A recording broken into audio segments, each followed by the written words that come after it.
Good morning, panibagong araw, panibagong buhay na naman.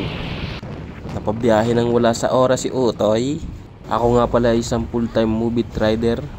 At sa hindi inaasahan, ngayon nga pala ang schedule ng aking reskilling program para ito sa mga movie rider. Mandatory reskilling program. E di ano pang gagawin? Ay siya, birahe. Sa mga magtatanong, ang reskilling program ni Mubit ay napakahalaga, kaya ginawa nila itong mandatory every 6 months para rin ito sa kaligtasan ng pasahero. Trabaho nga pala ng isang Mubit, sundo sa trabaho ng mga pasahero na may kasamang respeto, syempre hindi mawawala yan. At sa time na to, nakailang pasahero na ako.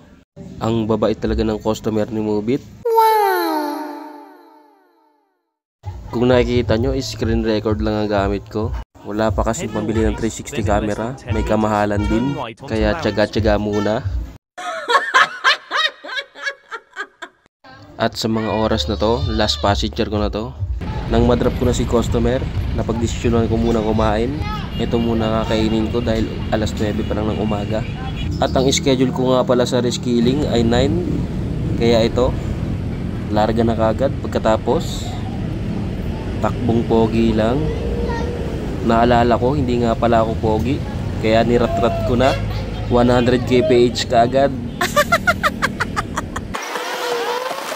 It starts with one thing, I don't know why. It doesn't even matter how hard you try. Keep that in mind. I designed this rhyme to explain in due time. All I know, time is a valuable thing. Watch it fly by as the pendulum swings. Watch it count down to the end of the day. The clock takes life away. It's so unreal. Didn't look out below. At yun, yabang pa talaga yung pangdiin ng gloves. Flex lang. At sa mga oras na to, malapit-lapit na nga pala ako. At yun, inulit pa. Mayabang ka talaga, boy. Yabang mo.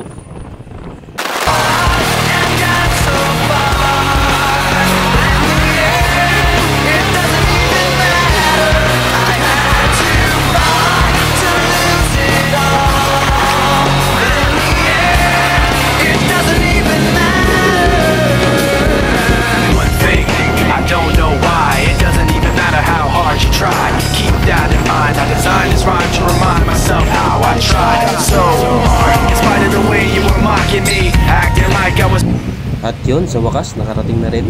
Grabe, ang bilis mo magpatakbo kahit traffic.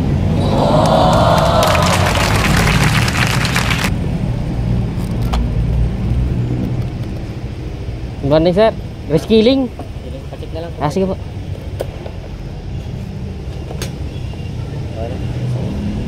Thank you, sir.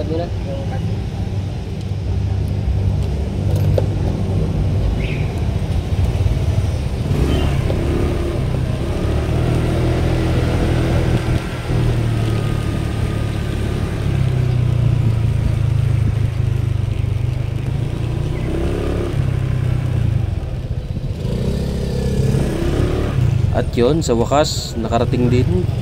Ako na lang yata yung inaantay. Special talaga. Special child. So yun guys, balitaan ko na lang kayo kasi bawal mag-video doon. Sana makapasa. 2,000 years later. Yun.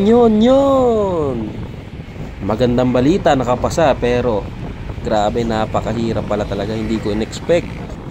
Sa batch namin, kalahati ang bumagsak. So yun, babiyahe pa sana ako kaso alas 5 na ng hapon. Kaya napagdesisyonan ko ng umuwi. Medyo malapit lang naman sa amin, 34 km lang naman. Wow. At yun, dito na matatapos ang video. Maraming salamat sa iyo.